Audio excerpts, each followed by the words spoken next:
Today we are reading Pooh Invents a New Game.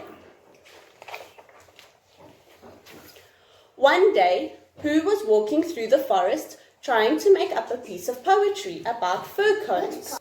He picked one up, then this came into his head suddenly. Here is a mystery about a little fir tree. Owl says it's his tree and Kanga says it's her tree. He had just reached a bridge and not looking where he was going, he tripped and the fir cone jerked out of his paw into the river. Bother, said Pooh as he lay down to watch the river. Suddenly, there was his fir cone. That's funny, said Pooh. I dropped it on the other side and it came out on this side. I wonder if it would do it again. And he went back for some more fir cones. Do you think it's going to do it again? Yeah. I also think so. Let's see.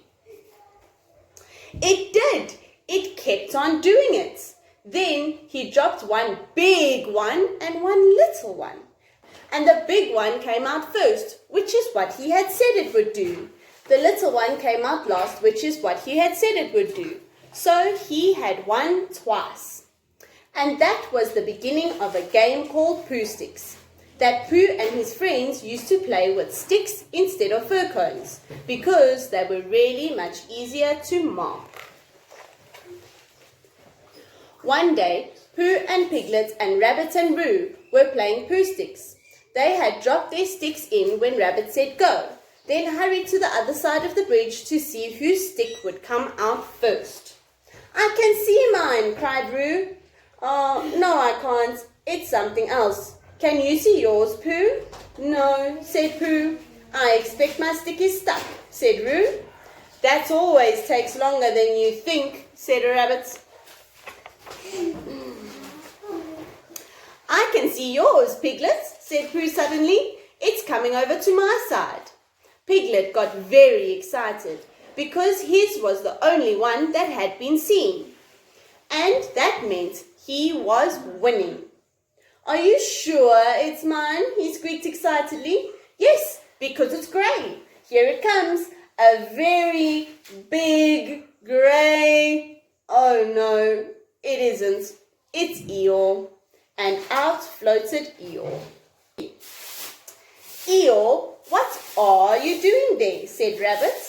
I'll give you 3 guesses, Rabbit, said Eeyore. Digging holes in the ground? Wrong. Leaping from branch to branch of a tree? Wrong. Waiting for somebody to help me out of the river? Right.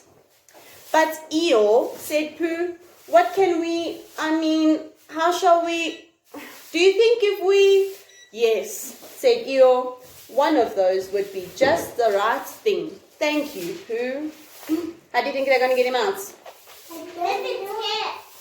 With a stick. Yeah. Let's see. I've got a sort of idea, said Pooh at last, but I don't suppose it's a very good one. Go on, Pooh, said Rabbit.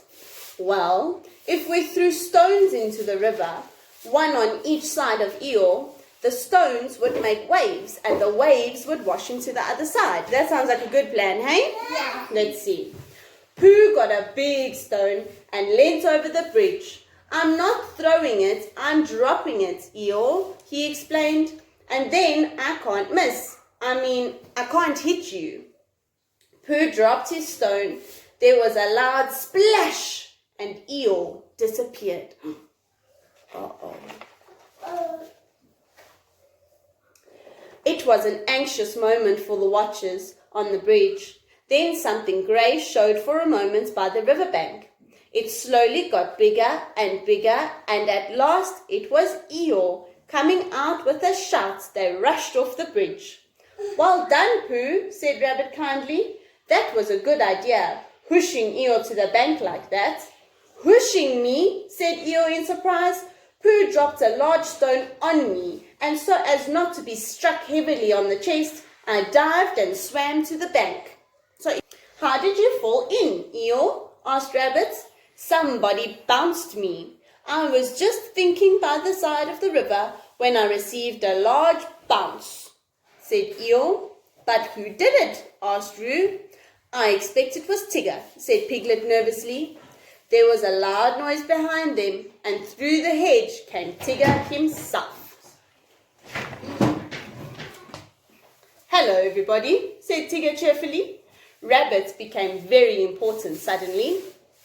"Tigger," he said, "what happened just now?" "Just when?" said Tigger. "When you bounced Eeyore into the river." "I didn't bounce him. I had a cough," he said. "That's what I call bouncing," said Eeyore, "taking people by surprise." "I didn't bounce. I coughed," Tigger said crossly. "Bouncy or coffee, it's all the same at the bottom of the river," said Eeyore. Christopher Robin came down to the bridge and saw all the animals still there. "It's like this, Christopher Robin," began Rabbit. "Tigger, all I did was I coughed," said Tigger. "He bounced," said Eeyore. "Well, I sort of boffed," said Tigger. "Hush," said Rabbit. "What does Christopher Robin think about it all? That's the point." "Well," said Christopher Robin, not quite sure what it was all about, "I think we all ought to play Pooh sticks." So they did, and Eeyore, who had never played it before, won more times than anybody else, and Roo fell in twice, the first time by accident, and the second time was on purpose, because he knew Kanga was coming and knew he'd have to go to bed anyhow. So then Rabbit said he'd go with them, and Tigger and Eeyore went off together. Christopher Robin and Pooh and Piglet were left on the bridge by themselves.